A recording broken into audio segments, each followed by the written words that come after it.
అంటే విచారణ జరుగుతుంది కదా. The investigation is going on, let it go. The investigation should happen in a more transparent way.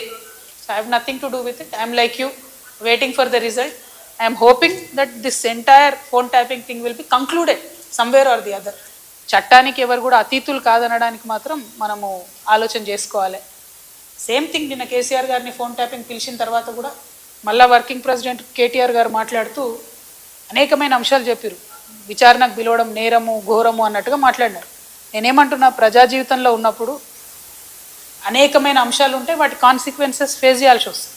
So ట్రాన్స్పరెంట్గా విచారణ కొనసాగడానికి అందరం కూడా సహకరించి ఈ అంశాన్ని ఎంత తొందరగా క్లోజ్ చేస్తే అంత మంచిది. అసలు మమ్మల్ని విచారణకే పిలవద్దు అన్నట్టు మాట్లాడుతున్నాం. అసలు ఆ సిచ్యువేషన్ ఎందుకు వచ్చింది? ఇన్ని రోజులు పిలవలేదు కదా కేసీఆర్ గారిని విచారణకు, ఇప్పుడు ఆ సిచ్యువేషన్ వచ్చింది కదా. ఆ సిచ్యువేషన్ ఎందుకు వచ్చిందో ఇప్పటికన్నా అంతర్గతంగా వాళ్ళు పరిశీలన చేసుకోవాలి. ఒకటి.